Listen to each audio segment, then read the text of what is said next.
Hello everyone! Today we're going to talk about intercultural communication.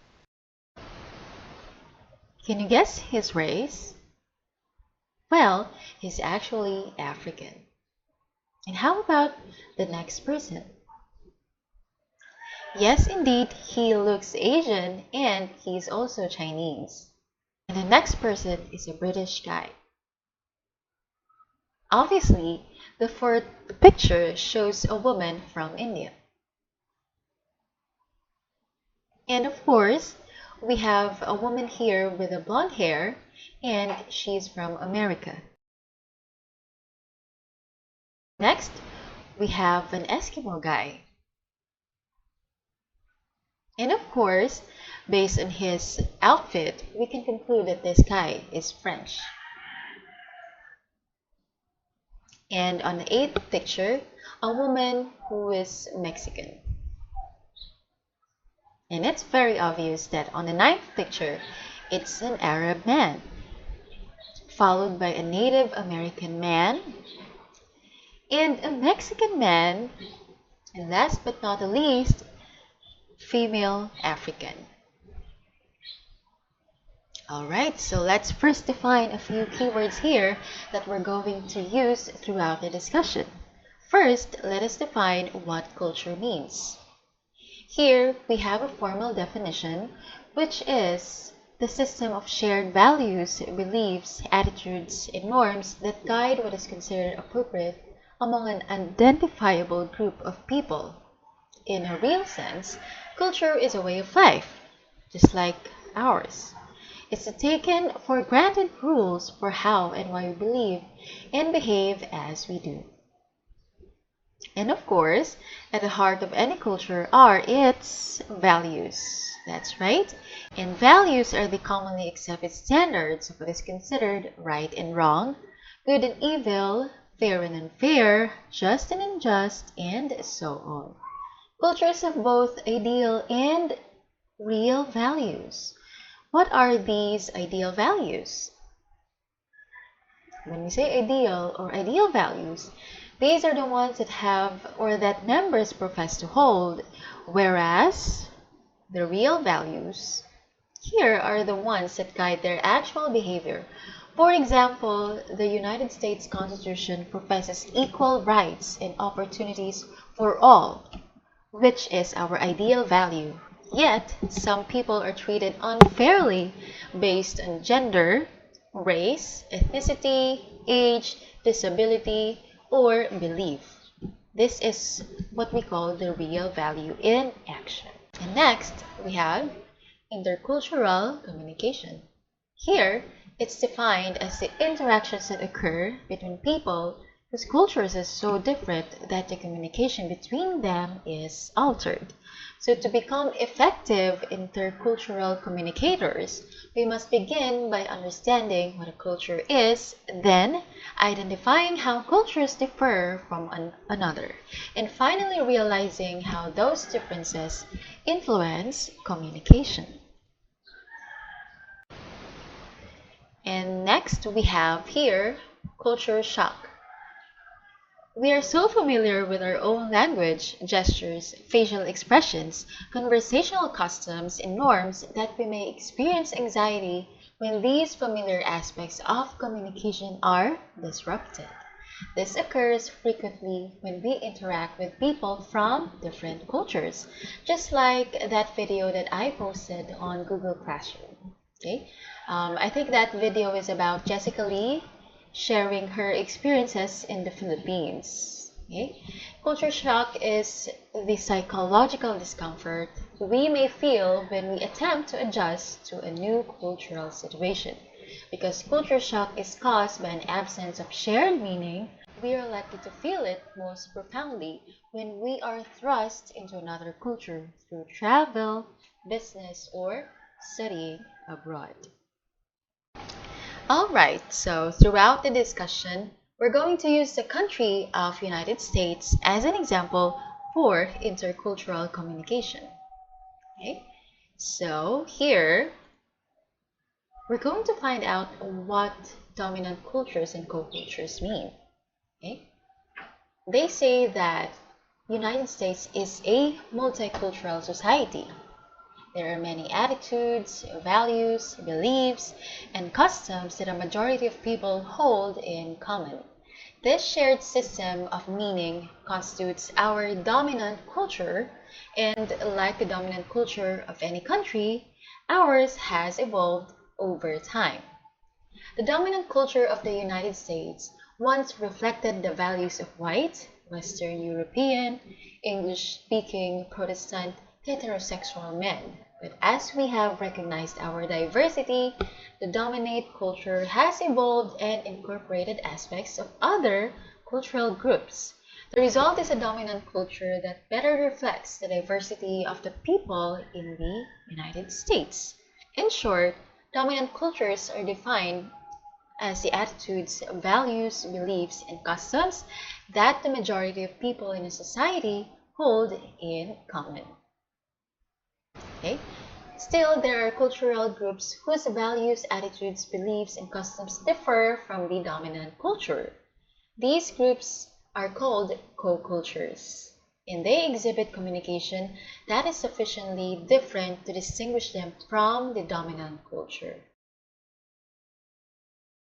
Co-culture also influences communication behavior.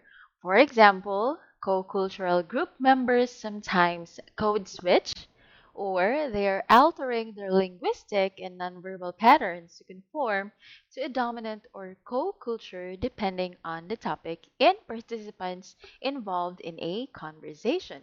For example, Maria may speak Spanish and defer to her older relatives while conversing at the dinner table. She may speak English and question her teachers openly during class discussions at school. And she may speak a mixture of Spanish and English when hanging out with friends.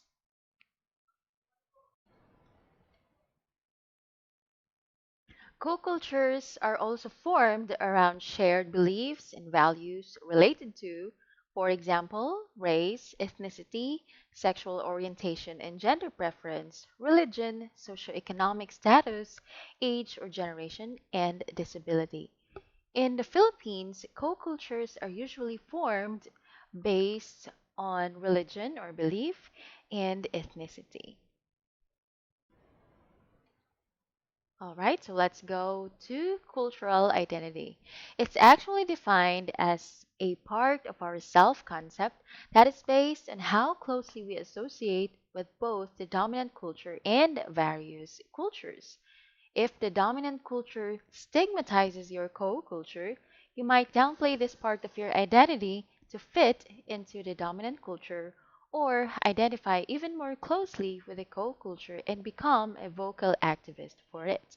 And of course, we have some potential barriers to intercultural communication competence. Okay, so let's go with number one, anxiety. Anxiety is usually the very common barrier when it comes to intercultural communication.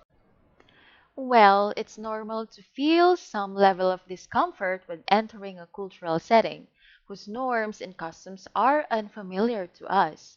Most people experience fear, dislike, and distrust when first interacting with someone from a different culture.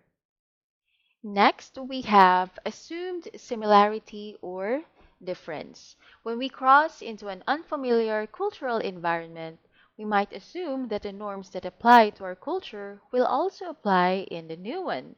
When traveling internationally from the United States, for example, many people expect to eat their familiar hamburgers and fries and to be provided with rapid service when ordering.